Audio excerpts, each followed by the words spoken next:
1절부터 4절까지 해서 예루살렘 교회를 위한 연보 방법 및 전달에 대한 지침을 언급한 바울은 이제 5절부터 12절에서는 자신의 고린도 교회 방문 계획과 디모데를 파송할 것, 그리고 아볼로의 근황에 대하여 소개를 하고 있습니다. 오늘 이 본문을 보시면 바울은 먼저 오순절까지 이 편지를 쓰고 있는 에베소에 머물다가 에베소에서 머무는 중에 고린도전서를 보낸 거거든요. 오순절까지 에베소에 머물다가 이때가 주후 55년경입니다. 주후 55년경 2차 전도 여행 기간 중인 거죠. 그 후에 마케도냐를 지나서 고린도에 들러 겨울을 지난 다음에 고린도 교인들이 보내주면 예루살렘으로 돌아갈 계획이었다, 예정이었죠. 5절부터 9절까지가 그 내용입니다. 지도 한번 띄워주시겠습니까? 이게 이제 그 당시 근동 지역의 지도입니다. 지도인데 여기 에베소 보이십니까? 여기서 지금 쓰고 있고 이 지역이 지금의 어디인 것 같습니까? 튀르키예, 터키 지역인 거죠. 지금의 터키 지역. 그다음에 여기가 이제 건너편, 지중해 요 건너편, 여기가 고린도입니다. 고린도 교회 이제 보낸 거죠. 그런데 이제 여기서 에베소에서 이쪽으로 갈 마음을 가지고 있었는데 가는 방법이 에베소에서 바닷길로 가는 방법하고 저 위쪽을 돌아서 저 위가 바로 여기가 이제 마게도냐 지역이 되는 거죠. 이 마게도냐 지역인데 여기가 갈라디아, 우리가 지금 아침마다 보내드리고 있는 갈라디아서를 보낸 지역이 이제 여기입니다. 여기 에베소서 머물면서 고린도를 가고 싶은데 가려면 배를 타고 가든지 저 위를 돌아서 육로로 가는 두 가지 방법이 있는 것입니다. 그래서 이제 이 두 가지 방법 중에서 마게도냐를 경유하여 고린도에 들러서 겨울을 날라고 합니다. 이 얘기를 지금 여기서 밝히고 있는 거죠. 근데 실제로 이렇게 되지 못하고 나중에 이제 또 다른 일들도 생기고 해서 그렇게 하지 못하는 일들이 있어서 요 계획이 약간 틀어지게 되는 것입니다. 이게 이제 2차 전도 지도인데 결국은 나중에 여기 고린도에서 갱그레아 갔다가 에베소에 들러서 이제 가이사라를 해서 예루살렘 갔다가 이제 안디옥으로 다시 돌아가는 그러한 바울의 모습을 우리가 보게 되는 것이죠. 아무튼 지금 이 지도가 이렇다라고 하는 것입니다. 에베소에서 있으면서 저 바다 건너편에 있는 고린도를 향하여 거기 이제 이 편지를 보내면서 내가 당신네들한테 가려고 하고 가겠습니다, 이 얘기를 하는 거죠. 근데 나중에 계획이 틀어지면서 늦어지게 되죠. 늦어지니까 고린도 교회 교인들 가운데서는 야, 바울이 저 약속을 안 지킨다, 왜 하지 못할 약속을 하는가, 뭐 그런 말들도 나올 수도 있으니까 바울이 내가 왜 그 약속대로 못하게 됐는가를 또 나중에 얘기하는 부분이 나오게 되는 것입니다. 이제 그런 부분에 대하여 오늘 한번 같이 나누게 될 텐데 이렇게 이제 계획이 바뀌어지게 되는 것이 유대인들이 이제 막기 때문에, 유대인들의 음모 때문에 그런 것이 있었다 하는 것을 이제 나중에 사도행전 20장에서 밝히게 됩니다. 아무튼 이제 오늘 이것을 배경으로 해서 말씀을 살펴보겠는데 먼저는 목회자 바울의 삶입니다. 바울의 삶이 어떤가? 5절부터 6절까지는 바울이 왜 고린도 교회를 자기 여행의 잠정적인 지금 종착지로 삼고 있는가를 설명하는 구절이 됩니다. 이제 내가 여기 에베소에 있다가 고린도로 가서 거기서 내가 이제 전도 여행 다 마치고 예루살렘으로 돌아가려고 합니다. 이제 이 마음을 가지고 있었죠. 그 이유를 고린도에서 겨울을 나기 위함이라. 겨울이 이제 길고 춥고 또 바다의 바람이 풍랑이 거세지니까 고린도에서 겨울 동안은 내가 좀 지내야 되겠습니다, 이 마음을 가지고 있는 거죠. 그리고 이제 봄이 돼서 새로운 사역지를 찾아 떠날 때 이제 고린도 교회 교인들이 날 좀 보내줬으면 좋겠습니다. 보내주는데 그냥 보내는 게 아니라 돈을 좀 챙겨서, 선교비를 챙겨서 보내줬으면 좋겠습니다, 이 마음을 가지고 있었던 거죠. 이게 이제 5절과 6절입니다. 내가 마게도냐를 지날 테니, 저 위쪽을 지날 텐데 마게도냐를 지나서 너희에게 가서, 너희는 고린도입니다, 고린도에 가서 혹 너희와 함께 머물며, 어디에? 고린도 머물며 언제까지? 겨울을 지낼 듯도 하니. 그리고 나서 겨울이 기니까 겨울에 거기 좀 있어야 되겠고, 그 다음에 너희가 나를 내가 갈 곳으로, 이제 예루살렘으로 돌아가야 되는데 갈 곳으로 보내어 주게 하려 함이라, 이 내용이 되는 것입니다. 자, 이러한 사도 바울의 모습은 예전에 고린도 교회를 처음 세울 때 바울의 모습하고 좀 달라졌습니다. 왜냐하면 고린도 교회를 처음에 세울 당시에는 어떻게 했습니까? 돈을 받으면서 했습니까? 아닌 거죠. 자비량이라고 했죠. 스스로 자기가 돈을 만들어서 고린도 교회를 전도해서 세우고 또 일하고 하면서 했던 것이죠. 천막 만드는 일, 텐트 메이커죠. 천막 만드는 일을 하던 브리스길라와 아굴라 부부와 함께 사도 바울은 장막을 만들어서 제조하고 거기서 이제 돈을 얻게 되는 거죠. 예전에도 제가 한번 설명을 드렸습니다. 그 당시 로마가 온 세상을 통치하고 있었죠. 로마가 세상을 지배하고 있었는데 로마는 전쟁을 많이 했습니다. 정복 전쟁을 많이 펼쳤죠. 전쟁하러 나가면 뭐가 필요합니까? 막사가 필요하죠. 막사가 있어야 되는데 그 막사는 텐트로 만드는 거죠. 임시 막사인 거죠. 낮에는 전쟁하고 밤에 좀 쉬어야 되고 자야 되고 그 다음날 일어나서 또 전쟁해야 되고 그러니까 텐트 막사가 필요하다 하는 것입니다. 그러니 전쟁을 많이 하고 군사들도 많고 온 세계를 다니니까 이 막사 만드는 거 이게 이제 필요하고 텐트가 필요하고 그러니까 이걸 만들어서 후방에서 공급해주는 이 보급하는 것이 필요하고 그러니 그 당시에는 이 일들을 사람들이 많이 했다는 것입니다. 이게 돈이 되는 거죠. 천막 가지고 만들어 가지고 군에다 납품하고 하는 거. 그래서 그 일을 했는데 브리스길라와 아굴라 부부와 함께 그 일을 같이 감당했다. 그래서 거기서 나오는 수입을 가지고 고린도 교회를 이제 세웠던 거죠. 낮에는 일하고 밤에는 복음 전했고 일주일간 일하고 그 다음에 이제 안식일날 주일날 가서 복음을 전하던 사람 그 사람이 바로 바울이었습니다. 이렇게 세워졌던 교회 이게 고린도 교회입니다. 자 그러다 보니까 고린도 교회 성도들 마음속에 뭐가 있겠습니까? 바울은 우리가 굳이 신경을 안 써도 된다. 바울의 삶에 대하여 사는 것에 대하여 일단 사례를 안 받았잖아요. 그거 없이 살았단 말이죠. 그러니까 거기에 대해서 크게 신경을 여태까지는 안 쓰고 살았던 거죠. 자비량으로 바울이 다 하면서 해왔기 때문에 그러다 보니까 이 교인들 마음속에 아무것도 안 줘도 되는 걸로 생각을 했고 심지어 또 고린도 교인들 가운데는 바울이 교회 안에 들어와서 고린도 교회를 어지럽게 하는 사람들이 뭐라고 말했습니까? 바울은 사도 아니야. 왜냐하면 예수님이 직접 불러 세웠던 12명 속에 안 들어가잖아. 바울 사도 아니야. 이렇게 얘기하고 그걸 또 믿는 사람들도 있었단 말이죠. 그리고 그러니까 목회자도 아니야. 이런 생각이 무의식 중에 들어있을 수도 있었습니다. 이런 사람들 때문에 바울이 하는 말이 있습니다. 앞으로 넘겨서 고린도전서 9장 1절 보십시오. 찾아보세요. 고린도전서 9장 1절. 고린도전서 9장 1절 같이 읽겠습니다. 시작. 내가 자유인이 아니냐 사도가 아니냐 예수 우리 주를 보지 못하였느냐 주 안에서 행한 나의 일이 너희가 아니냐. 그러니까 고린도 교인들 가운데 바울에 대해서 좀 안 좋게 부정적으로 생각하는 사람들이 있었기 때문에 나 사도 맞다. 내가 사도야. 근데 왜 내가 사도인 걸 너는 잘 모르니 인정 안 하니? 우리 주를 보지 못하였느냐? 주 안에서 행한 나의 일이 주 안에서 내가 하나님이 하셨지만 주 안에서 나를 통해서 이루신 일이 뭐냐? 너희 아니냐? 너희 교회 아니냐? 주님께서 나를 통해서 고린도 교회를 세우지 않았었느냐? 일을 하지 않았었느냐? 내가 사도 맞아. 이제 그 얘기를 여기 고린도전서 9장 1절에서 말을 하는 것입니다. 바울이 이런 말을 한다는 것은 거기에 대해서 부정적으로 생각하고 반대로 생각하고 인정하지 않는 사람들이 있었기 때문에 이러한 말을 한다라고 하는 것이죠. 그래서 그러면 바울은 사도입니다. 바울은 목회자입니다. 그럼 성도들을 통해서 뭘 해야 됩니까? 공급받는 거, 사례를 받고 필요할 때는 이제 성도들이 챙겨주는 거 이게 필요하다 하는 얘기를 바울이 여기서 이렇게 하는 거죠. 이러한 자신의 마음을 가지고 바울이 말하는 거 거기 9장 11절 보십시오. 9장 11절. 9장 11절 시작. 우리가 너희에게 신령한 것을 뿌렸은즉 너희의 육적인 것을 거두기로 과하다 하겠느냐. 보십시오. 여기 이제 바울의 마음이 나타나는 거예요.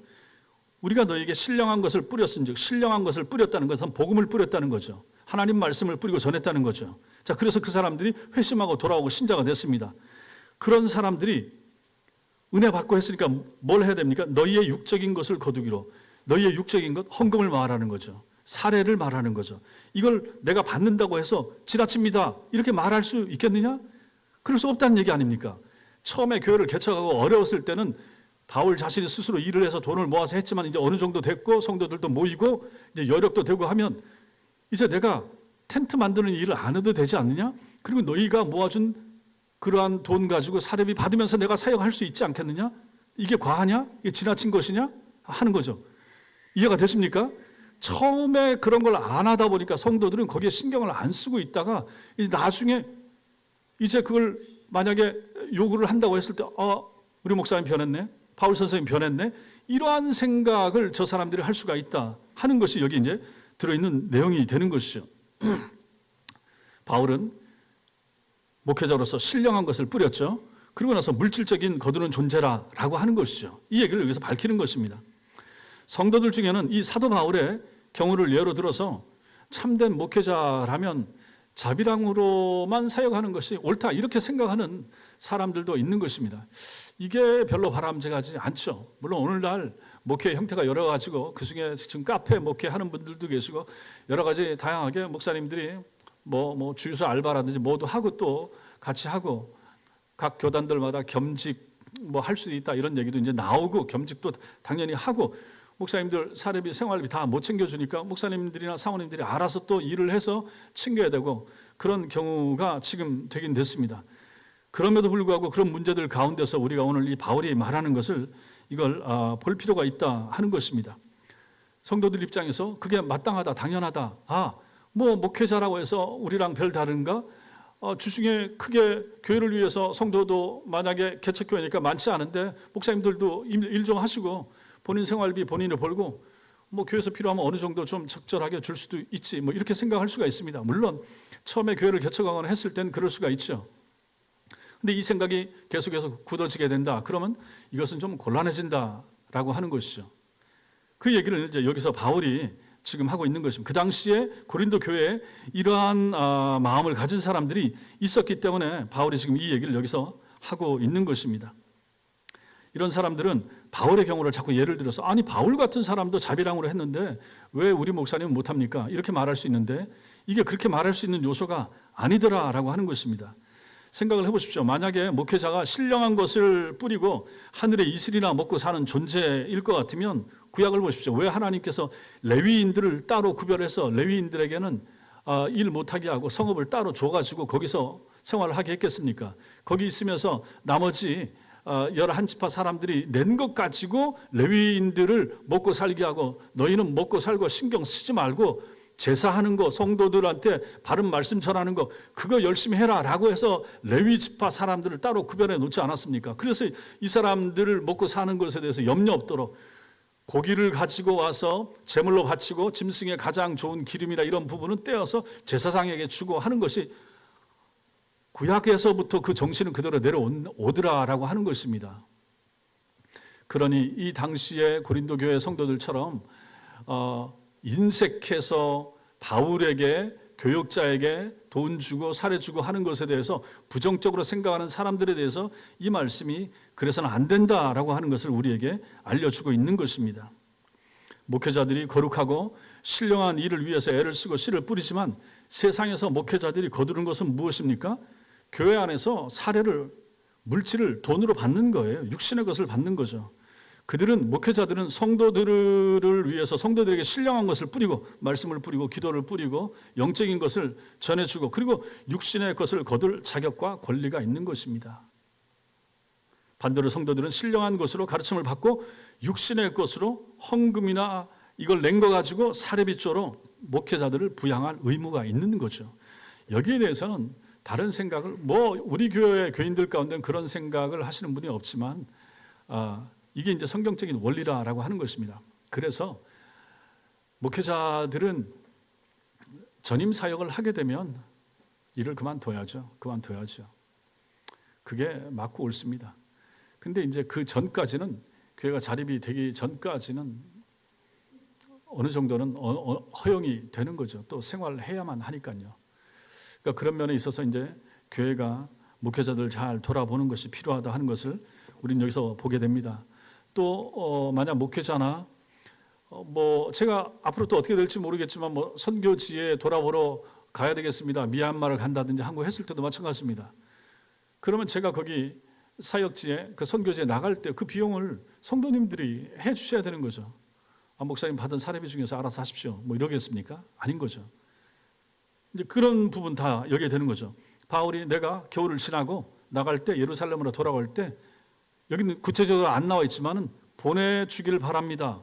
그냥 보냅니까? 돈이 필요한 거죠. 뱃삭도 필요하고 먹을 것도 필요하고 그런 걸 누가 해줘야 됩니까? 고린도 교회 교인들이 해줘야 된다라고 바울은 당연하게 요구하고 있는 거죠. 영적인 것을 뿌렸고 육신적인 것, 여러분 주머니에서 나오는 헌금 가지고 여러분들이 나를 돌봐줄 책임이 있습니다. 그 얘기를 바울은 여기서 말하고 있는 거죠. 예수님도 마찬가지입니다. 제자들을 보내시면서 뭐라고 말합니까? 뭐 가지지 말라 그러죠. 한번 보죠. 마태복음 보겠습니다. 마태복음 10장.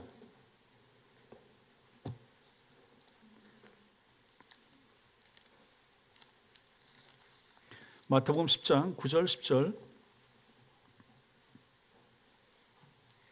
마태복음 10장 9절 10절 같이 읽겠습니다. 시작. 너희 전대에 금이나 은이나 동을 가지지 말고 여행을 위하여 배낭이나 두벌 옷이나 신이나 지팡이를 가지지 말라. 이는 일꾼이 자기의 먹을 것 받는 것이 마땅함이라. 아멘. 보십시오. 이게 뭡니까? 지금 5절에 예수께서 이 12를 보내시며 명하여 이르시되 이방인의 길로 가지 말고 사마리아 곤로 가지 말고 이스라엘 집에 잃어버린 양에게 가라. 지금 왜 보냅니까? 7절에 천국이 가까이 왔다 하고 병든 자를 고치며 죽은 자를 살리며 지금 전도 선교 차원에서 지금 보내는 겁니다. 파송하는 겁니다. 파송하면서 뭐라 그럽니까? 두벌옷, 신, 지팡이 가지지 말라. 이거 다 필요한 거예요. 여행하는데 꼭 필요한 필수 요소인데 가지지 말라. 이는 왜냐하면 일꾼이 자기의 먹을 것 받는 것이 마땅함이니라. 필요한데 지금 처음부터 가지고 가지 말라. 그럼 이게 무슨 말입니까? 하늘에서 공급을 해주겠다는 얘기입니까? 하늘에서 내가 너 신발 떨어지면 챙겨주고 너 저 지팡이 챙겨주고 네 옷 내가 챙겨주마 이렇게 말씀하십니까? 아닌 거죠. 가는 지역에 복음을 뿌리고 복음을 전하고 받아들이는 사람들이 그것을 챙길 수 있도록 그것을 채워주도록 그렇게 내가 할 테니까 너희가 처음부터 그거 챙겨서 다 나가려고 하지 마라. 그 말이 되는 것입니다. 하나님께서 목회자를 전적으로 책임져 준다는 의미와 함께 그 일을 책임져 주는데 누구를 통하여? 성도를 통하여. 성도를 통하여 하신다. 그냥 가라. 그냥 가고 너희는 가서 복음만 전해라. 귀신만 쫓아내고 병만 고치라. 그러면 나머지 그 병 고침을 당한 사람, 그 지역의 복음을 받아들인 하나님의 사람, 그들을 통하여 너희 먹을 거 입을 거 내가 챙겨줄 테니까 처음부터 네 먹을 거 네가 알아서 다 챙긴다고 하지 말고 지금은 그냥 가라. 나중에 내가 다 네가 복음을 전하고 뿌리면 그것을 받은 하나님의 사람들의 마음을 움직여 그들의 손과 그들의 주머니에서 나오는 헌금 가지고 내가 챙겨줄 테니까 걱정하지 말고 가라. 이 말씀이 되는 것입니다. 그러니 사꾼이 아닌 참된 목회자를 여러분 생각해 보십시오. 오늘날 교회가 많이 있는데 6만 개, 7만 개 교회가 있다. 그 교회 안에 있는 많은 목회자들을 생각해 보십시오. 그들 중에 참된 목회자가 많을 것입니다. 그 참되고 바른 목회자는 교회를 어떻게 섬깁니까? 사꾼처럼 절대로 안 할 것입니다. 신문지상에 오르내리는 사꾼 같은 목회자들, 상꾼 같은 큰 교회 목회자들, 은퇴비 때문에 교회와 싸우고 줄다리기 하는 그런 목회자들, 그런 사람들 말고 나머지 대다수의 바르게 목회하는 그러한 하나님의 사람들은 어떻게 합니까? 어떻게 기도를 합니까? 정말 충성하죠? 헌신적으로 하죠? 바로 하죠? 자기가 하나님 앞에서 회개할 자인 것처럼 그렇게 하지 않습니까? 성도들이 잘못되면 잘못 배우고 잘못 가르쳐 잘못된 길로 가게 되면 내가 잘못 가르쳐서 내가 기도를 덜해서 그렇다라고 하는 그러한 영적인 부담감과 책임을 지는 사람이 누굽니까? 목회자 아니겠습니까? 교회 안에서 어떤 문제나 일어났을 때 책임을 지는 사람 누굽니까? 당회와 장로님들 아니겠습니까? 그리고 목회자 아닙니까? 최종적인 책임은 목회자에게 있는 거죠. 예, 목회자가 책임져야 됩니다. 저는 뭐 이 사람들을 만나서 가르친 지 얼마 안 됐습니다. 그렇게 말하겠습니까? 그럴 수 없는 거죠. 저도 마찬가지입니다. 한 번의 설교를 저를 통해서 들었음에도 불구하고 그 설교를 들었음에도 불구하고 그렇게 살지 못하는 성도에 대한 궁극적인 책임 누구한테 있습니까? 저한테 있는 거죠.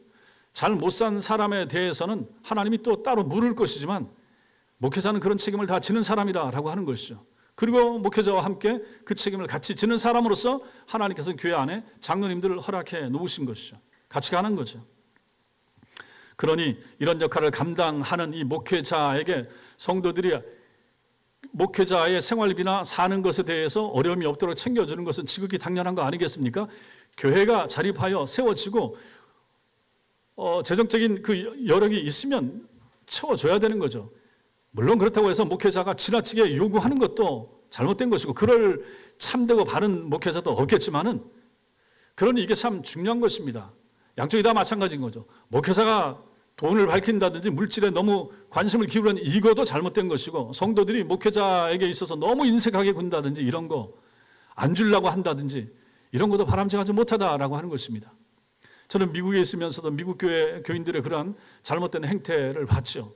목회자를 고용인처럼 생각하고 월급은 교회에서 장로님들이나 이런 분들이 주는 것처럼, 그래서 목회자는 또 그분 눈치 보고 비율을 맞추려고 하고, 이게 다 잘못된 모습이라고 하는 것입니다. 어디 성경적인 원리에 그런 게 있습니까? 아닌 거죠. 목회자는 물질로부터 자유로워야 되고 당당해야 되고, 적으면 적은 대로 사는 것이고, 전도사 때 처음 사역 시작할 때 40만 원 받아서 나중에 부목사 됐을 때도 130, 40만 원 가지고 20년 전에 그렇게 살았고, 지금도 마찬가지입니다.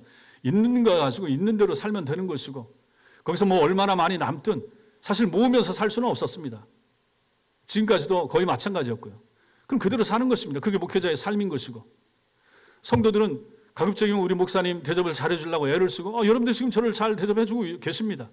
아브라도 마찬가지고 저도 마찬가지고, 물질에 대한 욕심이라든지 탐심을 부리지 않아야 되는 것이고, 이것이 하나님 앞에서 바른 목회자와 성도 간의 관계 아니겠습니까? 근데 이걸 반대로 돼서 목회자는 성도들한테, 교회한테 욕을 해서 더 많이 받으려고 애를 쓰고, 성도는 어떻게 하든지 줄이려고 하고 덜 주려고 하고, 무슨 줄다리기 하듯이 말이지, 그게 뭡니까? 그럴 수가 없다 하는 것이죠. 이건 참 잘못된 그러한 모습이 되는 거죠. 저도 마찬가지로 앞으로도 그 면에 있어서 안 그러려고 노력을 하고 할 것입니다. 남은 제 사역의 기간 동안에 돈 문제 가지고 여러분들하고 마음 상하는 일이라든지 정말로 없기를 바라고, 없었으면 좋겠고, 만약에 그런 일이 만약에 일어난다 그러면 제 책임 아니겠습니까? 제가 여러분들 은혜롭게 잘 목회하지 못했고, 여러분들의 마음이 감동이 안 됐고, 은혜를 못 받았으니까 안 주고 싶지. 은혜 받은 사람 감사하고 감격이 넘치면 잘 해주고 싶잖아요. 안 그렇습니까? 내가 정말 사랑하고, 내가 정말 아끼고, 내가 정말 존중하고 존경하는 사람, 여러분들 지금 저한테 해주시는 거 넉넉하고 풍성한 거죠. 마찬가지라고 하는 것입니다. 저도 그런 면에서 깨끗해야 되고, 여러분들도 저나 저희 가정을 대우하는 데 있어서 인색하게 한다든지 그렇지 않는 것이 하나님 앞에서 좋다 하는 것을 우리는 이 바울의 이 모습 가운데서 보게 되는 것입니다. 성도에게 뿌리는 것은 신령한 것이지만 성도로부터 목회자가 거두는 것은 육신의 것이 되는 것이죠.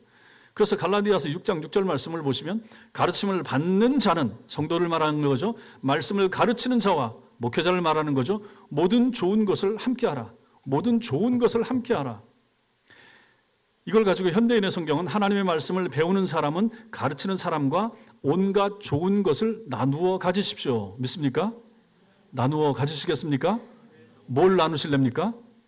여러분들 가정에 좋은 거 뭐 있습니까? 또 물으면 또 얘기를 안 하시겠죠. 뭐 있고 한데 어디에 숨겨둔 거 뭐 있고, 그것까지 제가 가져오라고 하겠습니까? 좋은 거 있으면 교회에다 내시고 저한테는 안 주셔도 됩니다. 지금도 잘하고 계시고, 앞으로도 우리가 이런 문제에 있어서 갈등이 없는 교회가 될 수 있게 되길 바랍니다. 두 번째로, 하나님의 주권을 믿는 성도가 되는 것이 필요합니다. 성도의 삶과 사역 가운데 하나님의 주권이 미치지 않는 것 참 없습니다. 이게 개혁주의 신앙에서 참 중요한 부분이 됩니다. 하나님의 절대 주권, 하나님의 절대 주권. 7절을 보십시오. 바울은 고린도 교회를 내가 스치듯 지나가겠습니다 이렇게 말하지 않습니다. 바울이 바랬던 거 뭡니까? 당분간 머물면서 그들의 신앙을 지도하고, 겨울을 보내는 거죠. 신앙을 지도하고, 또 그들로부터 경제적인 도움을 받고자 하는 마음이 여기에 담겨 있습니다. 그것은 고린도 교회를 위해서도 필요했고, 바울 자신에게도 필요한 부분이 됩니다. 바울이 오래 있으면 좋죠. 말씀을 배우니까 3개월, 4개월 있으면 얼마나 좋겠습니까? 그리고 가르치고 나서 떠날 때 좀 넉넉하도록 챙겨서 저기 예루살렘까지 돌아가는데 어려움이 없도록 챙겨주는 거 당연한 거 아니겠습니까?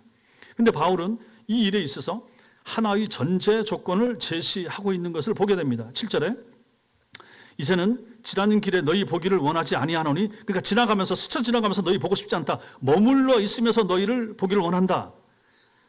이는 만일 주께서 허락하시면 얼마 동안 너희와 함께 머물기를 바란다. 여기서 중요한 거, 주께서 허락하시면, 이 말씀이 됩니다. 주께서 허락하시면, 주님이 허락하시면 이 일이 가능하다. 이게 바로 전제 조건이 됩니다. 아무리 좋은 계획, 훌륭한 계획, 사적인 감정의 개입이 없는 목회 계획일지라도 궁극적으로 그 일을 인도하시고 지도하시는 분은 누구신가? 우리 하나님이시라라고 하는 것입니다. 제가 아무리 탁월하고 좋은 계획을 세워 놓으면 뭐합니까? 하나님이 사인 안 하시면, 허락 안 하시면 안 되는 거예요. 우리 교회 앞날에 대해서도 마찬가지고 앞으로도 마찬가지고, 이건 진리요 사실입니다. 하나님의 절대적인 주권과 섭리가 우리의 사역은 물론 삶의 전 영역에 있어서 미치지 않는 부분이 없는 것입니다. 우리 교회의 앞날 마찬가지죠. 여러분과 저의 앞날, 우리 개인, 우리 가정 다 마찬가지더라라고 하는 것입니다. 성도만이 아니라 인간, 세상 전체에 이것은 동일하게 미치는 것입니다. 보십시오. 예수님께서 마태복음 10장 29절에서 뭐라고 말합니까? 시장에서 참새가 한 아사리온에 팔리는 것이 아니냐. 참새 2마리가 그것까지도 하나님이 허락하지 않으면 안 된다. 하늘을 날아다니는 참새가 떨어져서 참새 꼬치가 되고 하는 일이 있어도 그것마저도 하나님의 사인, 하나님의 허락이 없으면 안 된다. 참새는 얼마나 미물입니까? 이건 보잘것없는 존재인 거죠. 그거 한 마리 그 생명이 땅에 떨어져서 없어져 가는 것까지도 하나님의 허락과 하나님의 사인과 하나님의 손이 있어야 가능한데 너희는 얼마나 귀중하냐? 인간, 만물의 영장으로서 인간 얼마나 중요하냐? 예수님이 그 말씀을 여기서 하고 계시는 것이죠. 구약의 이스라엘이 어떻게 가나안 땅을 차지했습니까? 저들이 자기 힘으로 잘 싸워서 모세의 용맹함과 아론의 탁월한 지도력으로 그들이 가나안 땅에 들어간 것입니까? 아닙니다. 하나님께서 허락하셨기 때문에 들어간 것이죠. 우리의 거룩한 사역이든지 혹은 여러분과 제가 이 땅에서 물질을 모으게 되는 거 그거 다 마찬가지입니다. 무엇이든지 하나님께서 허락하실 때만 가능하다 믿으시기 바랍니다. 전에도 자주 말씀드렸죠. 우리 몸속에 일어나는 병들, 질병들 마찬가지입니다. 저도 어디 가면 예전에는 괜찮았는데 찍었더니 어디가 좀 안 좋고 약을 하나 더 드셔야 되겠습니다. 전혀 원치 않는데 그런 것이 생기는 것입니다.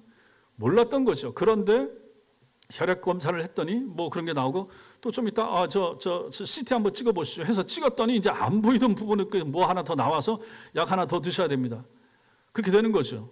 이거 다 마찬가지입니다.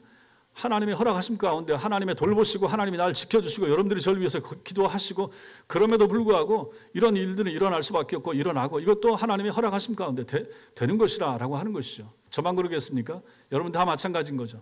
자녀들 삶에 일어나는 문제, 아이들의 결혼, 진로, 장래, 학업, 이 직장 갔으면 이런 일이 생겼을 텐데 저 직장 감으로 말미암아 달라지고 인생이 이렇게 바뀌지 않습니까? 미국 시인 프로스트의 글 중에 가지 않은 길 그 시가 있죠.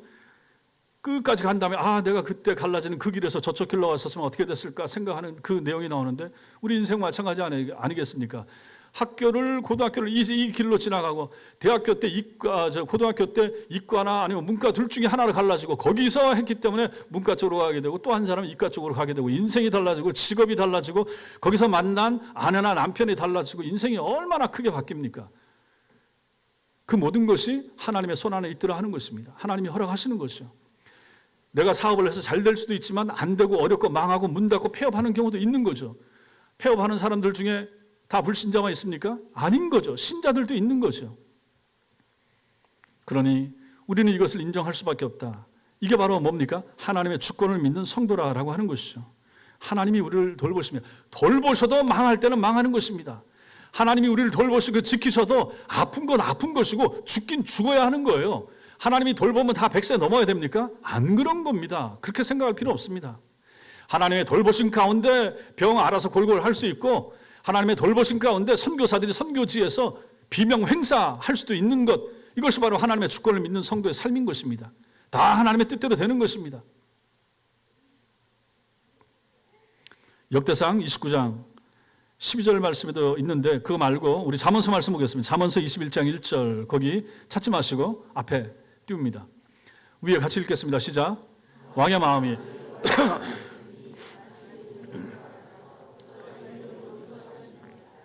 왕의 마음이 여호와의 손에 있다.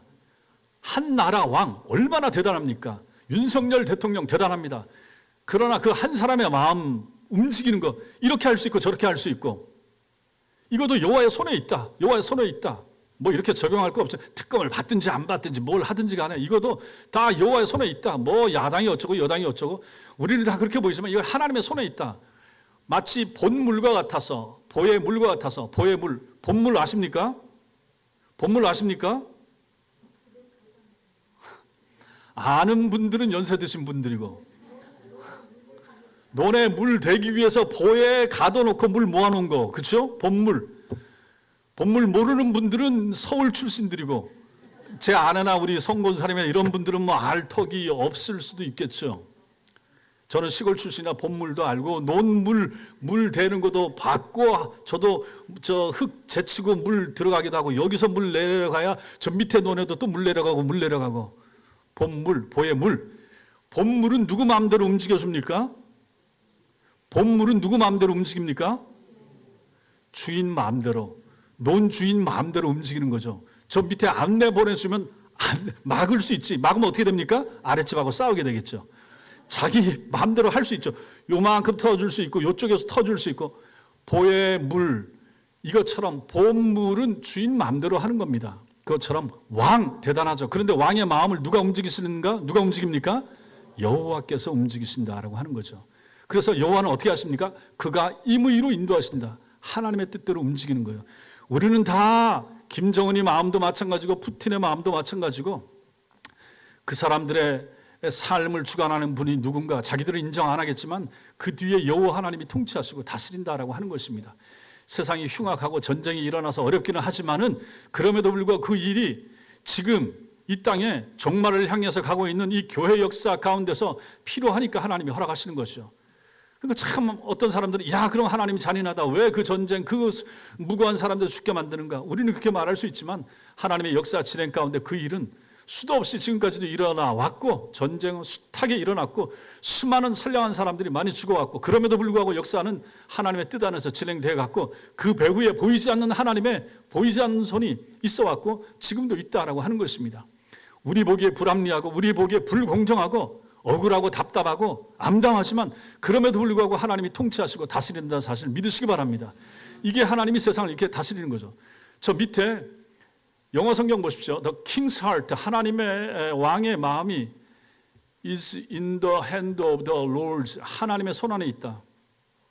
그래서 그 왕이 he directs it like a watercourse. watercourse가 이제 물 코스가 되는 거죠. 이것을 인도하는데 wherever he pleased. 물꼬를 트는 거, 봄물을 움직이는 것은 그 주인이 아닙니까? 자기 마음대로 하는 것처럼 하나님께서 당신 마음대로 세상을 움직이는데 심지어 왕의 마음까지도 하나님이 움직여서 하시더라 하는 것입니다. 그러니 우리가 이 세상 통치하시는 분이 하나님이시라 인정해야 되지 않겠습니까?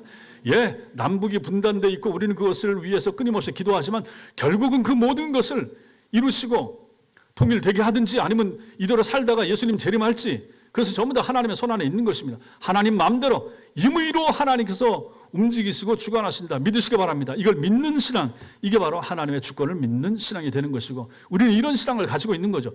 그러면 이런 신앙을 가지고 있는 사람들은 낙담하고 절망하고 뭐 부정적으로 말하고 불평하고 않는 거죠. 어쨌든 하나님의 뜻대로 되는 것입니다. 내 뜻대로 안 돼도 하나님의 뜻대로 되는 것이고, 내 마음에 싫어도 하나님 좋으실 대로 주님이 기뻐하시는 길로 본물을 인도하시는 거죠. 이걸 인정하는 것이 필요하다 하는 것입니다. 세 번째로 우리는 오늘 말씀에서 성도의 삶에는 호기와 위기가 있다 하는 것을 보게 됩니다. 바울이 오순절까지 에베소에 머물러고 하는 이유, 그 두 가지가 거기 나오고 있는 것을 보게 됩니다.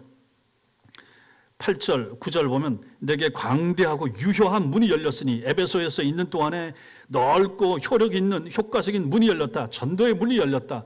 전도에서 에베소에서 거기 저 회당에 들어가서 3달을 전하고, 그 다음에 1년 반 정도 두란노 서원에 가서 복음을 전하고, 이게 얼마나 좋습니까? 복음을 막 전하고 싶은데 전할 수 있는 환경이 되니까 이런 문이 열렸다. 그래서 참 오순절까지 내가 여기 있어야 되겠습니다. 그런데 또 이렇게 좋은 일도 있는데 반대로 대적하는 자도 많습니다. 그 얘기를 지금 바울이 하고 있는 거죠. 그러니까 이걸 보니까 성도의 삶에는 항상 위기와 축복과 은혜도 있지만은 저 호기와 또 축복과 은총, 좋은 것들도 있지만 반대로 이 하나님의 은혜가 있고 성령이 역사하는 곳에 반대로 사단의 역사와 힘들게 하고 고통스럽게 만드는 그런 요소들도 같이 있더라 하는 것을 보게 됩니다. 그 한참 말에도 호사다마 뭐 이런 거 있는 것처럼 좋은 일 가운데 또 안 되는 일도 많이 있는 것처럼 성경에서도 사실 그런 부분을 얘기하고 있더라 하는 것이죠. 하나님의 역사도 마찬가지입니다. 모세가 40일 금식하고 정말 하늘의 영광의 빛을 가지고 밑에 내려오니까 어떤 일이 생겼습니까? 사단이 산 아래서 아론을 부추겨서 금신상 만들어서 우상 숭배하고 뛰노는 말도 안 되는 어처구니 없는 정말 당황스러운 일도 생기지 않습니까? 하나님의 역사와 사단의 역사가 똑같이 있더라. 하나님은 은혜를 부어주시고 사단은 그 은혜를 쏟게 만드는 역사를 우리 삶 가운데 일으키더라 하는 것입니다. 교인들 삶 가운데도 그런 일이 있지 않습니까? 주님이 40일 금식 기도 마쳤을 때 다른 어떤 기쁨이나 영광보다 뭐가 먼저 찾아왔습니까? 사단이 먼저 찾아와서 예수님을 시험하는 일 보지 않는가 하는 것이죠. 여러분과 제가 은혜를 목격할 때도 마찬가지입니다. 너무 은혜롭고 좋고 교회가 부흥하고 잘 성장하는 것 같을 때 실제로 저나 우리 장로님들이나 중직자들이 깨어 있어야 되는 거죠. 아하, 사단이 우리에게 틈탈 수가 있다. 은혜로울 때, 잘 모일 때, 힘있게 모일 때, 교회가 성장하고 새신자가 오고 할 때, 이럴 때 항상 사단이 들어와서 거기에 악의 씨앗 뿌려놓고 마귀가 뿌려놓는 이러한 흉흉한 안 좋은 것들이 일어날 수가 있고 성도의 마음을 헤집어 놓고 당회원들이나 목사의 마음을 흔들고 이런 일들이 언제든지 있을 수 있기 때문에 항상 겸손해야 되고 꽤 있어야 되고 오히려 잘 될 때 더 많이 기도하는 것이 얼마나 필요한가 하는 것을 우리는 이 말씀에서 보게 되는 것입니다. 선줄로 생각하는 순간 넘어질 수도 있다. 누구라도 마찬가지입니다. 그러므로 성도 여러분, 안 되고 어려울 때 더 많이 주님 앞에 엎드리시고 잘 되고 행복하고 기쁘고 자녀들 잘 되고 집안에 너무 좋은 일이 있습니까? 그때 또 사단이 틈탈 수 있기 때문에 하나님 도와주시고 이 평강이 유지되게 하시고 흔들리지 않게 하시고 혹 어려움이 와도 이겨낼 수 있는 믿음과 신앙 나와 우리 가족들에게 허락해 주옵소서 하고 기도하는 것이 필요하다 하는 것입니다. 이렇게 오늘 말씀에서 이런 부분들을 잘 마음에 새기시고 하나님 앞에 깨어서 이 믿음 잘 지키고 끝까지 잘 달려나가시는 하나님의 사람들 다 되시기를 주님의 이름으로 축원합니다. 찬양하겠습니다.